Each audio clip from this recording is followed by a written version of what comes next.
Hi, welcome to Crypto Daily, the only channel with one fresh new video every day about crypto. If want to help us grow, please do subscribe, like, or comment. Today, we'll discuss about what is Acala. Decentralized finance has grown by over 88% in 1 year, increasing the TVL, total value locked, into platforms such as Maker, Compound, Uniswap, and Aave from under $1 billion to $88 billion at its peak. Given this level of growth, to say that it's a new paradigm is to say that water is wet. This growth has been very welcomed because it means that financial services that couldn't reach over a large portion of the world's population, estimated at 1.7 billion in 2017, are now within their reach. Anyone anywhere in the world can apply for a loan or provide liquidity and earn rewards, services that were restricted to the most financially savvy in the old world. Despite DeFi's explosive growth, many limitations exist in its current implementation on Ethereum, the home of our most beloved DeFi dApps. For one, it's not been possible to bridge decentralized finance with traditional finance. Part of the reason is that most DeFi services currently exist as smart contracts, meaning that plugging them into traditional systems is cumbersome because they come with the weight of the whole chain, whether on Ethereum or Binance Smart Chain. Also, most dApps on one chain can't talk to dApps on another chain, causing heavy fractionalization of liquidity. But what if it was possible to plug DeFi to TradFi, traditional finance? This would no doubt draw more people into DeFi. What if there was a DeFi project that removed the shackles from DeFi and took it to the next level? Well, thanks to Polkadot, the first interoperability protocol that enables blockchain networks to work together under the protection of shared security, we have a DeFi powerhouse in Acala. In this article, I explain what Acala is and the 9 key features that make it a serious DeFi contender. What is Acala? Acala is a first-of-its-kind decentralized finance consortium, with a vision to create cross-chain open finance infrastructure for the Polkadot ecosystem. Its mission is to be the decentralized financial hub of Polkadot that makes it fast and easy to use or build financial applications, improving trading efficiency and saving valuable time. This means that Acala is like Ethereum, except it was built specifically for the DeFi use case, making it far more efficient at offering DeFi services. The platform offers a suite of core protocols that make it a worthy destination for any DeFi dApp developer and user. Below, I will explore 3 main ones. 1. Hansen Protocol Stablecoin, AUSD. Thanks to this protocol, Acala has AUSD, a decentralized, multi-collateralized stablecoin that is backed by cross-chain assets. To appreciate the true nature of AUSD and Hansen, let's break down that definition. Decentralized, many stablecoins are centralized, meaning that they depend on a central party to issue the stablecoin. The most popular decentralized stablecoin is DAI, and it is great. However, it has a few limitations that AUSD does not, as will be seen in the next section. Multi-collateralized, before a stablecoin is minted, created, it must be taken out as a loan by locking up your crypto asset as collateral. The limit to how much circulation a stablecoin can get is tied to the nature of its collateral.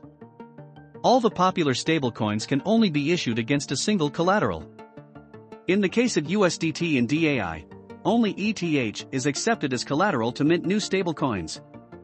With the Hansen stablecoin protocol, AUSD can be minted by depositing more than one crypto asset as collateral. Currently just the popular ones, ETH, BTC, DOT and LDOT. This will make sense when we get to the second protocol.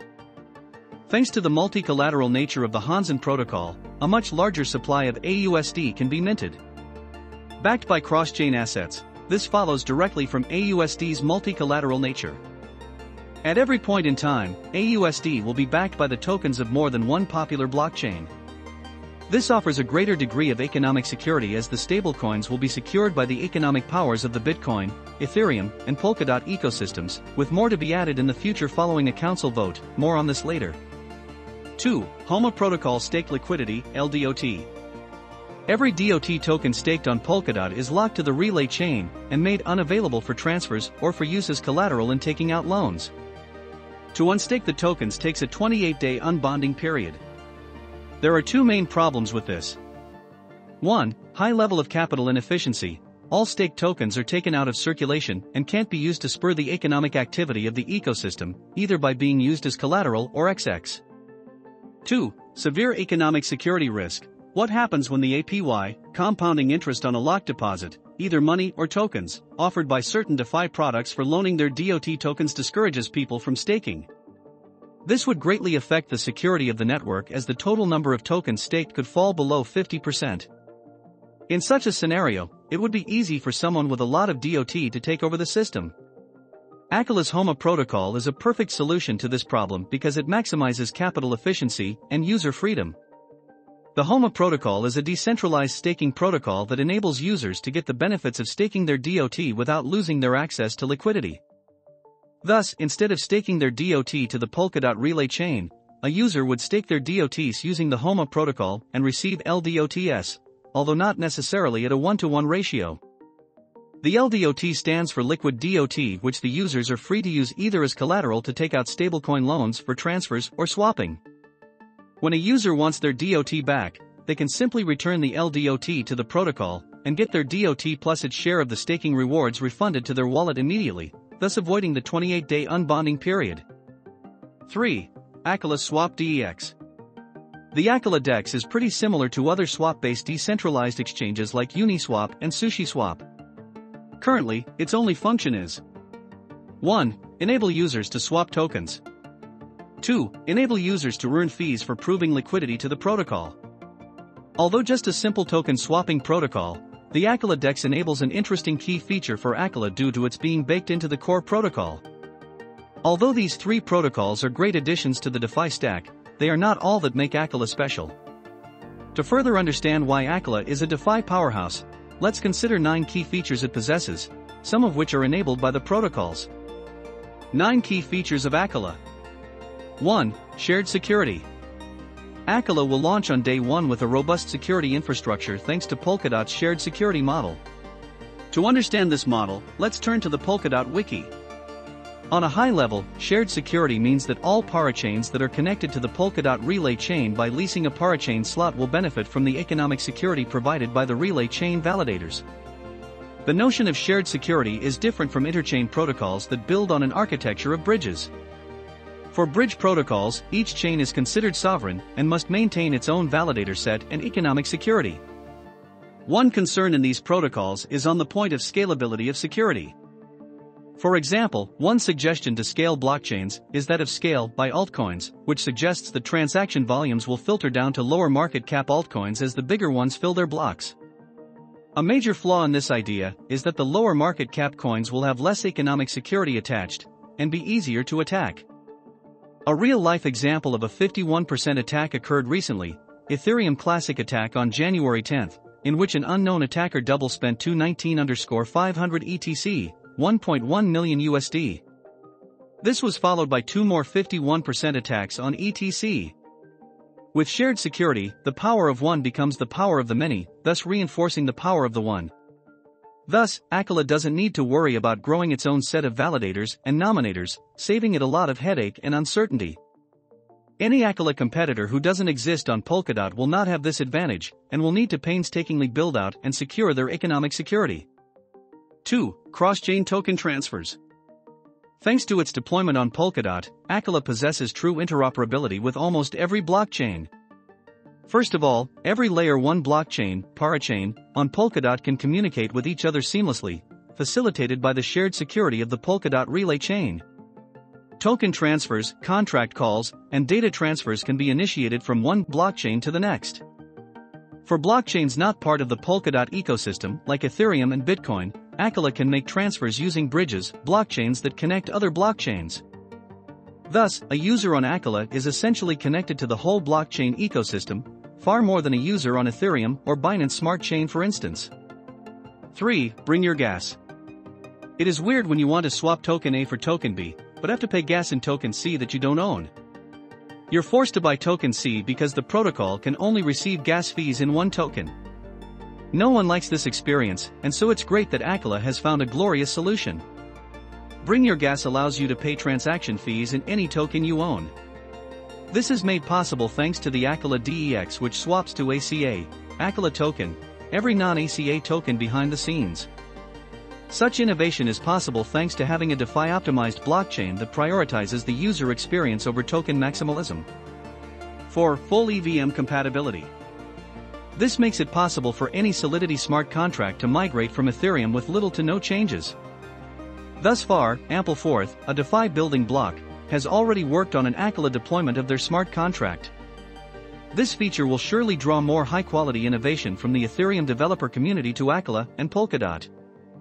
5. On-chain governance and forkless upgradability.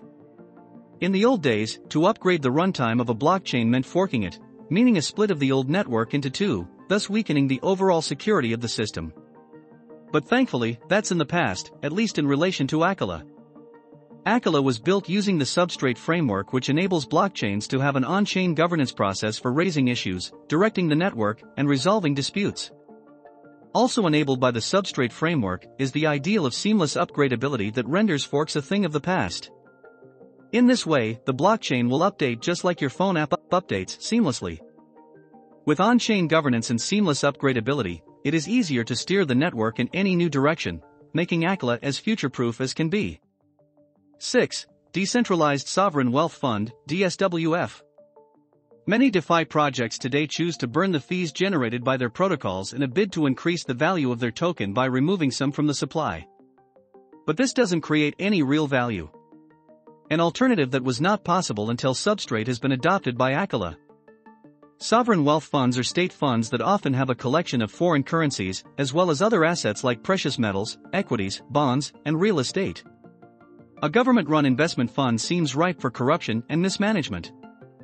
That said, some sovereign wealth funds provide real value to their citizens, like Norway's, valued at over $1 trillion, which provides a pension for every citizen.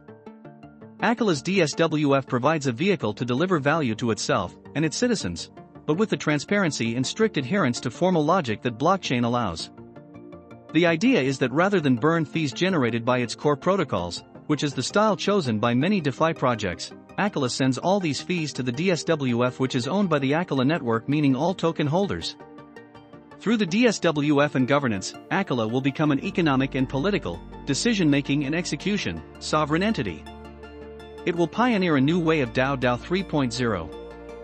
Just like Norway's sovereign wealth fund, Acala's DSWF will reinvest its network surplus in foreign assets, starting with DOT and KSM, and gradually diversify into other assets, for the purpose of gaining access to network security, long-term wealth generation, and strategically holding stakes in valuable sovereign networks.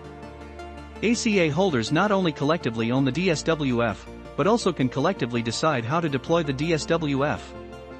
The funds in the DSWF are essentially the assets under management, AUM, of the Acala network. You can fork the code, the liquidity, and even the community, but you cannot fork AUM. 7. Experienced and high-performing team. The features that make a project worthy of attention aren't limited solely to the ecosystem parameters. In the case of Acala, its team is one of its greatest strengths. They have received 5 Web3 Foundation grants to date, including one for cross-chain token transfers, which they completed and demonstrated with HydraDX. Also, of all the projects vying for parachain slots, Acala is the only one with a ready-to-go slate of services. Meaning that if they were to win a parachain slot, users would be able to use all of Acala's financial services: lending, borrowing, token swapping, liquidity provision, etc. 8. Vibrant community. The community that has grown around Acala is full of energy. The proof lay not only in the numbers of followers on social media or members on Discord, but also in the actions taken by the community. A perfect example is the recent Kusama Derby run by Zeitgeist, a prediction platform on Kusama. Users were asked to vote for the project they expected to win the first parachain slot. If this doesn't make sense to you, read this article, and it will. In the first round, the votes for Acala were so high that it drove their horse off the track. Talk about a vibrant community. To further underscore the enthusiasm of the Acala community, consider that their first crowd loan call garnered over 10,000 entries in under 48 hours. What that means is that 10,000 people have registered to loan KSM to Karura's, Acala's Canary network on Kusama crowd loan effort. Given this, I would be surprised if they don't win the first parachain slot. 9. High-value partnerships and integrations. Although not fully launched yet, the Acala team has already secured numerous partnerships and integrations that one would have expected would take a lot of time. There's a partnership with DeFi originals like Compound, Ampleforth, Injective Protocol, etc. Although great in their own right, these DeFi partnerships pale in comparison to the recently announced partnership with the TradFi, traditional finance, company Current, a leading U.S. financial technology company serving over 3 million Americans. This partnership is such a big deal because it plugs DeFi to TradFi, thus creating hi-fi hybrid finance. Conclusion. Given its unique design and positioning, Acala is one of the brightest projects in the crypto space. With the goal to bring DeFi to the billions of regular people who have not heard of it, Acala is bound to achieve great things for DeFi in general. About Acala. Acala is the decentralized financial hub and stablecoin of Polkadot that makes it fast and easy to use or build financial applications, improving trading efficiency and saving time. The platform offers a suite of financial primitives, a multi-collateralized stablecoin backed by cross-chain assets like Bitcoin, a trustless staking derivative, and a decentralized exchange to unleash liquidity and power financial innovations. Acala is the de facto open platform for finance applications to use smart contracts or built-in protocols with out-of-the-box cross-chain capabilities and robust security. Thanks for watching. Please remember to subscribe, like, comment, and push the notifications button.